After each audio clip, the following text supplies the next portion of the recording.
Shalom. First and foremost, I want to give all praises, honor, and glory to Yahweh, Bahasham, Yahweh Shai, Bahasham, Rakha Kodash. Double honors to the elders and the apostles of Great Millstone, and peace and blessings to the elect. And today we're going to go into the book of Mark, the 8th chapter. In those days, the multitude being very great, and having nothing to eat, Yahweh Shai called his disciples unto him, and saith unto them, I have compassion on the multitude, because they have now been with me 3 days, and have nothing to eat. So he felt bad. And if I send them away fasting to their own houses, they will faint by the way, for divers of them came from far. So they came from a long way. I don't want to send them away, in this state. And his disciples answered him, From whence can a man satisfy these men with bread here in the wilderness, seeing that there are no stores around? How are we going to feed all them?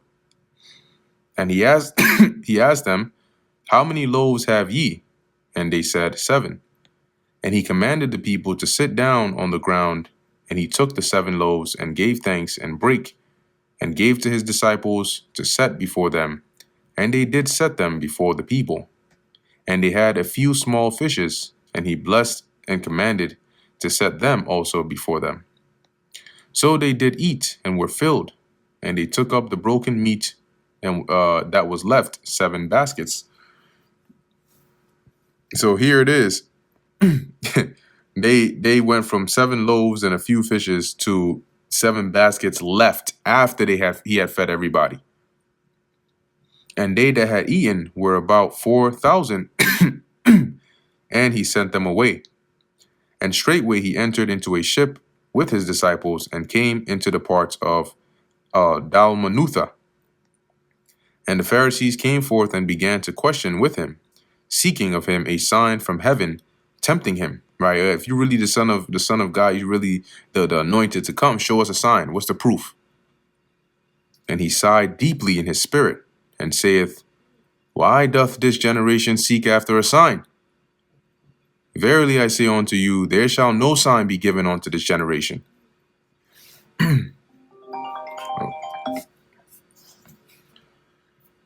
Salakia.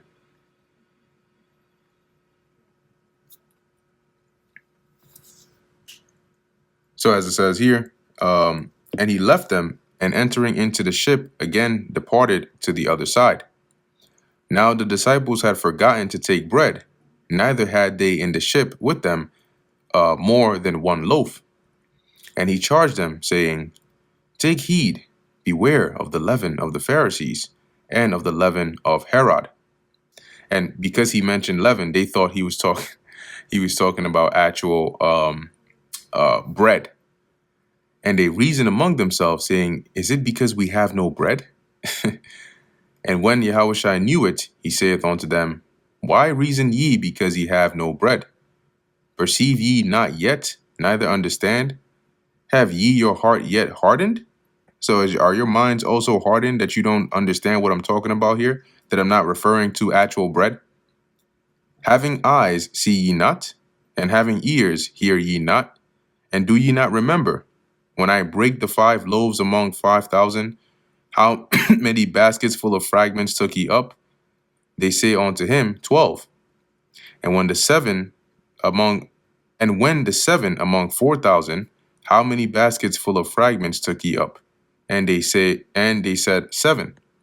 And he said unto them, How is it that ye do not understand? Meaning, how don't you get that I'm not worried about bread, or you carrying actual, physical bread with you? Okay.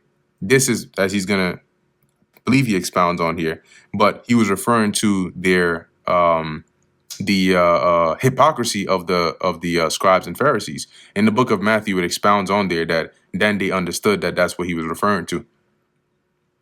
And he cometh to Bethsaida, and they bring a blind man unto him, and besought him to touch him. And he took the blind man by the hand, and led him out of the town.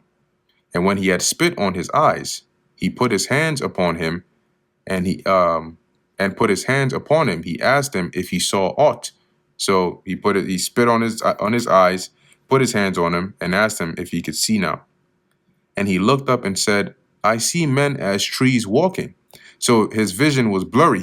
It wasn't fully clear yet. After that, he put his hands again upon his eyes and made him look up, and he was restored and saw every man clearly. And what's spiritual about this is how it was a process, right?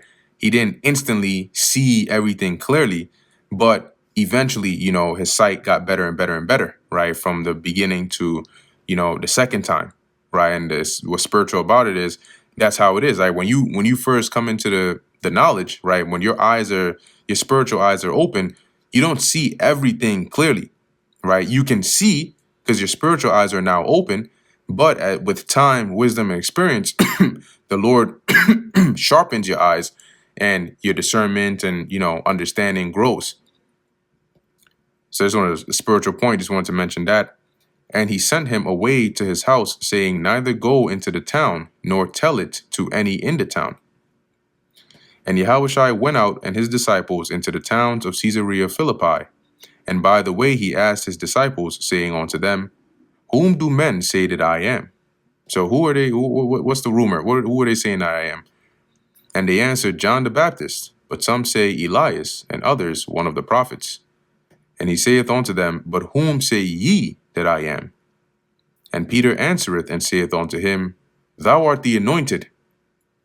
And he charged them that they should tell no man of him.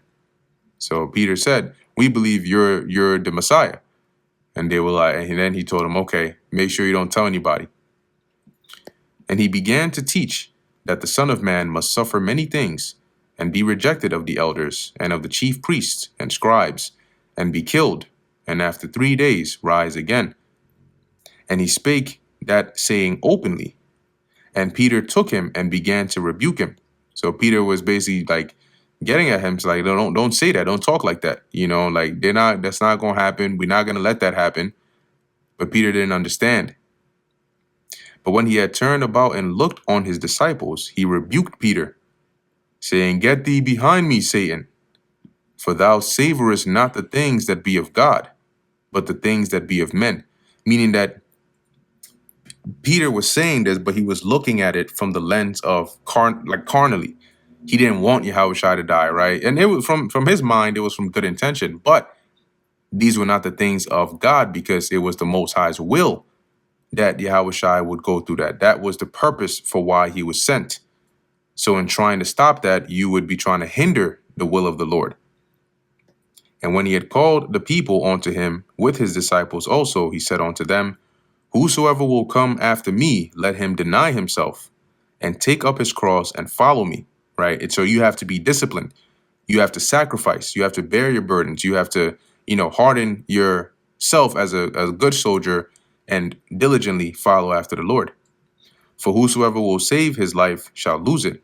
But whosoever shall lose his life for my sake and the gospel's, the same shall save it. That is, those that are willing to give up their things in this life for the Lord's sake, or Slakia, those that are trying to cling on to it will lose it. But those that are willing to give it up for the sake of the Lord and sacrifice for the gospel's sake, they're the ones who are going to gain life eternal. For what shall it profit a man if he shall gain the whole world and lose his own soul? See, because you can be one of the richest people in the world, but what happens when what happens if you're now corrupt and the Lord judges you? And next thing you know, you amass all this wealth and these riches, but you can't enjoy it. You end up dying and losing it all. Or what shall a man give in exchange for his soul? Whosoever therefore shall be ashamed of me and of my words in this adulterous and sinful generation, of him also shall the Son of Man be ashamed. Right? Because if you're ashamed to stand for the Lord, because you fear what this wicked and adulterous generation has to say, then you're not worthy of the Lord. Right? So likewise, the Lord will be ashamed to proclaim you when he cometh in the glory of his Father with his holy angels. And that brings us to the end of the book of Mark, the 8th chapter. Lord willing, that was edifying to the elect. In closing, I want to give all praises, honor, and glory to Yahweh, Bahasham, Yahushai, Bahasham, Racha Kodash. And until next time, Shalom.